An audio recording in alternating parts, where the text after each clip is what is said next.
welcome to Turning the Verge. I am Emily Corbitt, and we're here tonight with John Paul Pluma. Now, John Paul, you are a guitarist and a songwriter based here in Orange County, correct? Yes. And you live in Irvine, right? Yes. And you sound like you have a French name. Are you French by chance? No, Mexican and Italian. You're Mexican and Italian. Yeah. Do you play Latino or Latin music, or just? Not at home I do, but not really out.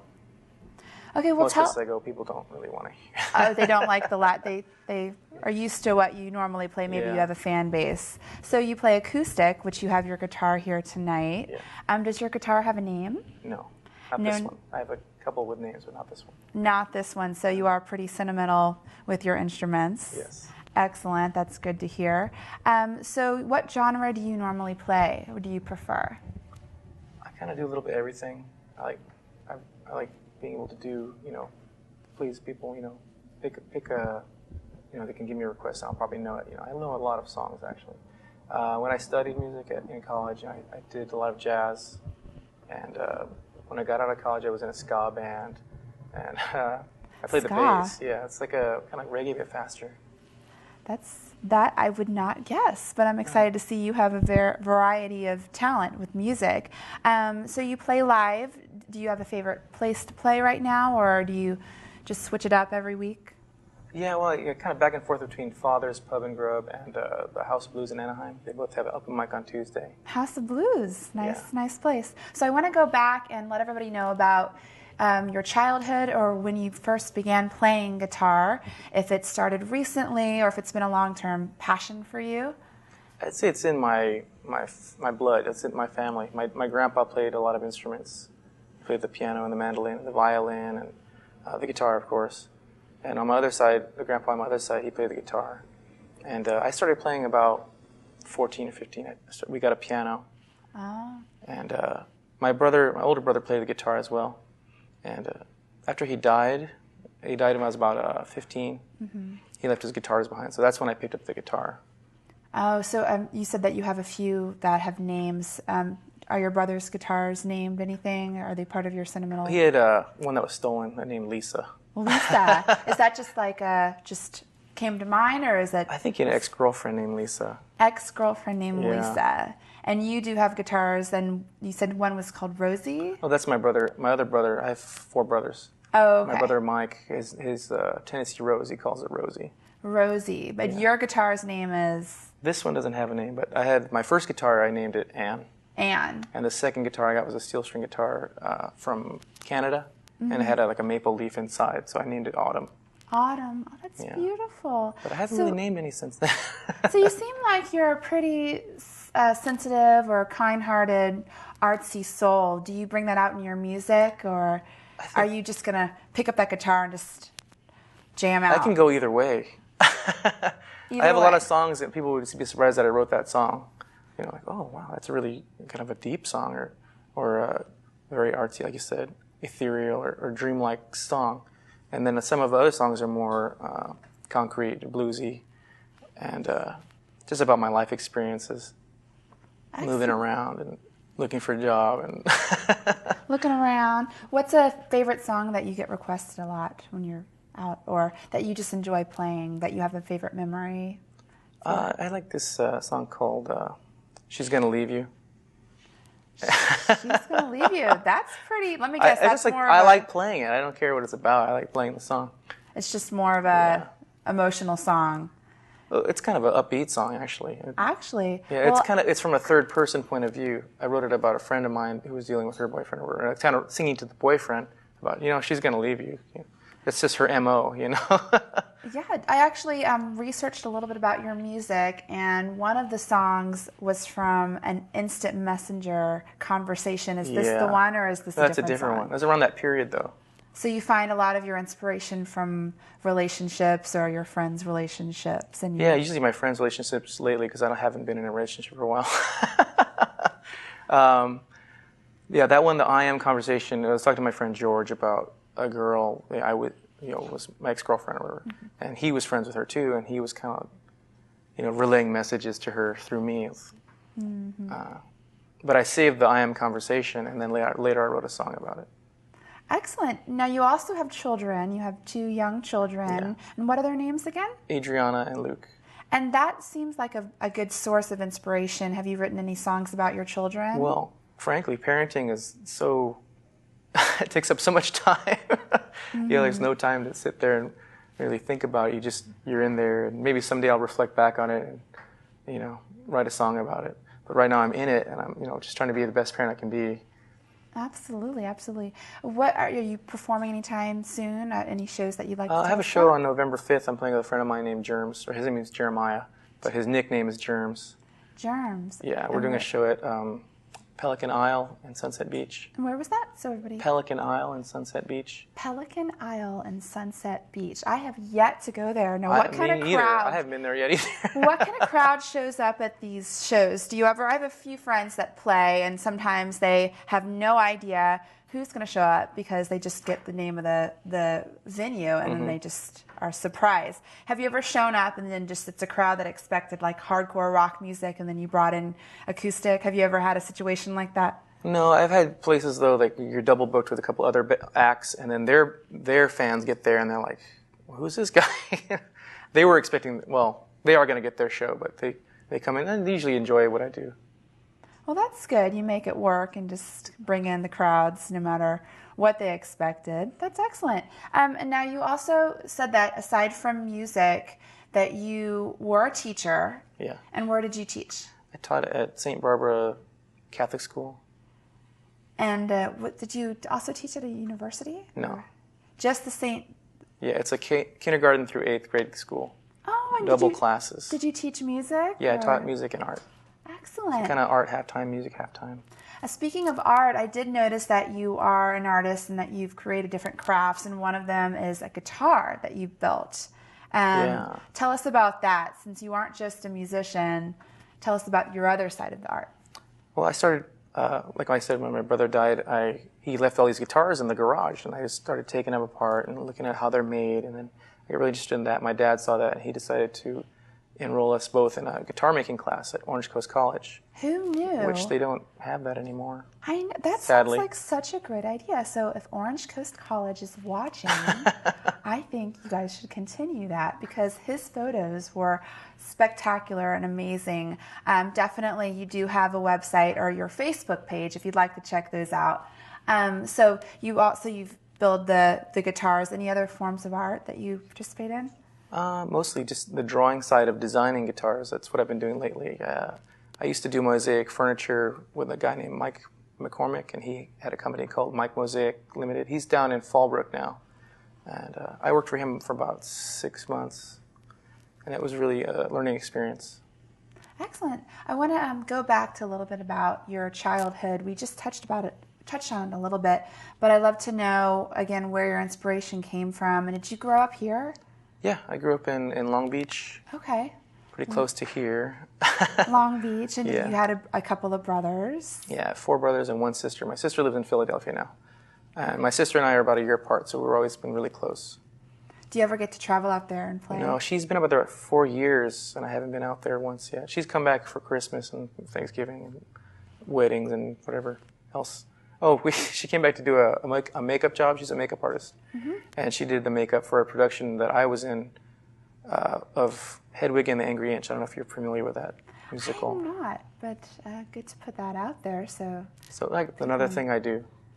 know Hedwig. her projects for sure. So have you played outside California?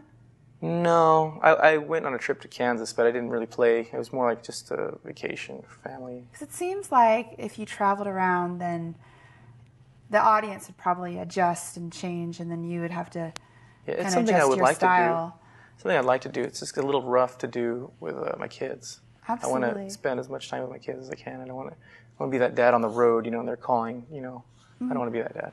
So right now you're a student, which means you get to spend a lot of time probably with your children if you're not working full time. Mm-hmm. Do they seem to be interested in the arts, or have you taught your children how to play guitar? They like drawing, and they like to see me draw things, And they like to sing, they like to do music, but they don't want me to play guitar. They'll walk over, I'm playing guitar, and they'll put their hand on the guitar. They don't. They want me to pay attention to them. Well, good. It's not like, Daddy, you're not talented. You're on It's our Daddy. time, Daddy. This is our time. Our time. That's precious. And they're how old again? They're 4, and Luke will be 3 in December. That's the perfect age to teach them how to play guitar. Yeah, she's interested. She has a little guitar that her grandma bought her. But she just kind of strums it a couple times, and she puts it back in the case. Oh, that's precious. It's a little kid's guitar then. Or drums. Get a kid's drum set. You could have a band. Well, I live in an a family apartment, band. and I don't think the drums would fly with the neighbors. I do have some drums, and when we were living in a house, they like to play those, but not in an apartment. No problem. You just let your kids. I know it's a challenge sometimes. I feel like parents, especially if they're artists or if they're athletes, they always want their child. Well, I want them to do that if they want to. I don't want to force them into it. Okay.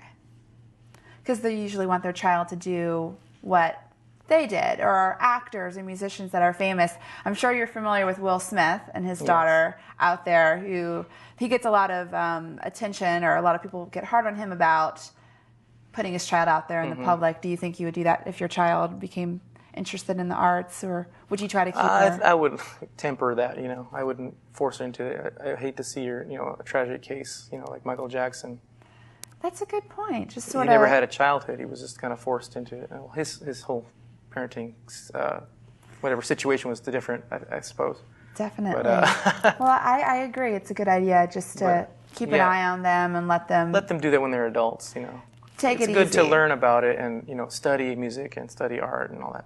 But as for making a career, I wait till adulthood. Absolutely. When you have more, your own choices. You can make your own choices. Which is what you did, and I'm excited to hear one of your songs, especially the one that you mentioned before the I Am song. Oh, She's Gonna Leave You. She's Gonna Leave You. And you said it's not a sad song, it's pretty aggressive it's acoustic. It's a dichotomy. It's like an upbeat song, but it's about a sad subject. Well, I want to thank you so much, John Paul Pluma, for joining us here on Turning the Verge. We're going to just listen to one of his songs that he discussed, which is She's Gonna Leave You. She's Gonna Leave You, which I'm excited to hear. It's definitely a little bit of an attitude in that song. So go ahead and start playing, and definitely check us out next time on Turning the Verge. I'm Emily Corbitt, and have a good night.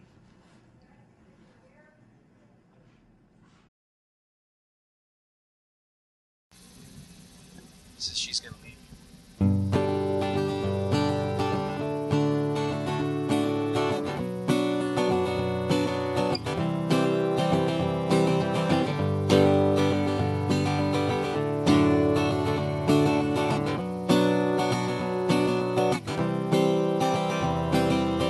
I'm not saying that I heard anything, but I always knew the day you knew would come has come all too soon.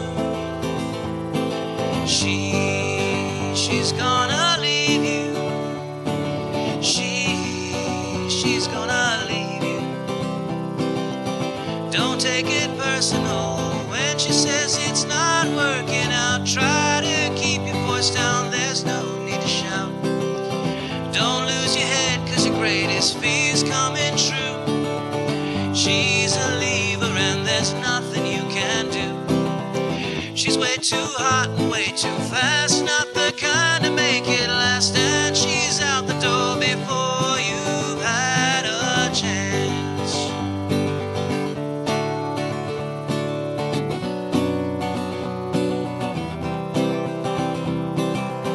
Someone's got to say I told you so, and it might as well be me. If it's any consolation, you weren't the first to be deceived. But just believe her when she says it's not you, it's me. She's gonna leave you. She's gonna leave you. She's gonna leave you. She's gonna leave you.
My name is Ike. I'm a bike. As drivers, you're going to see a lot of me. Bikes and cars are a great part of our style of life.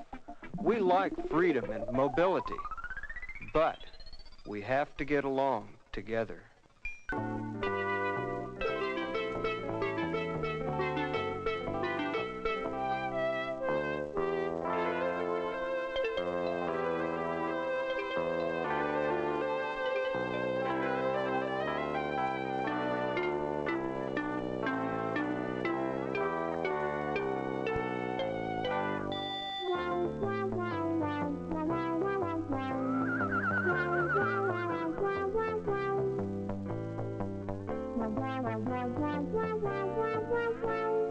I like bikes.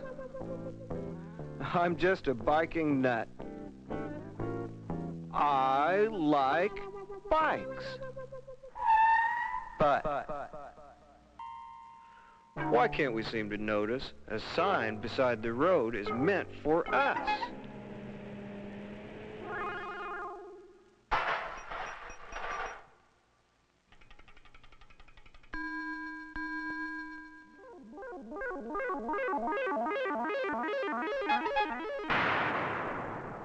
The signs all point the way to accident prevention.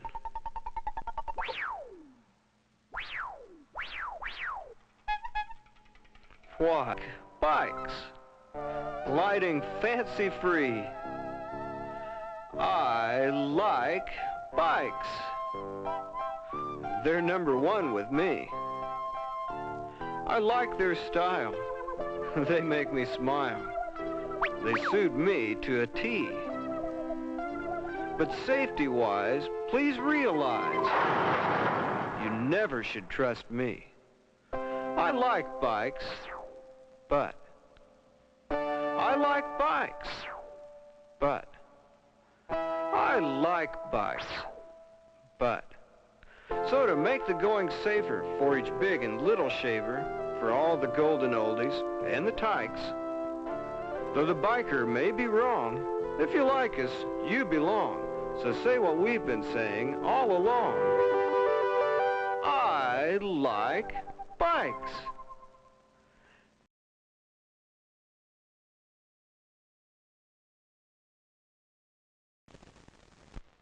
I'm Raymond Massey, and I have a special message for senior citizens. Today's doctors, drugs, and medical devices truly work medical miracles for young and old alike.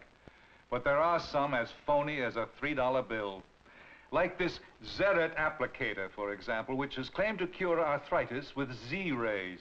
There are no Z-rays. This fake device claimed to cure cancer with tape-recorded music. The practitioner who used it was as big a phony as his device. A doorbell doctor sold this food supplement to treat 42 diseases. It has nothing of value that's not contained in the food you buy at your supermarket. Investigate before you invest in health services or products. Help stamp out quackery.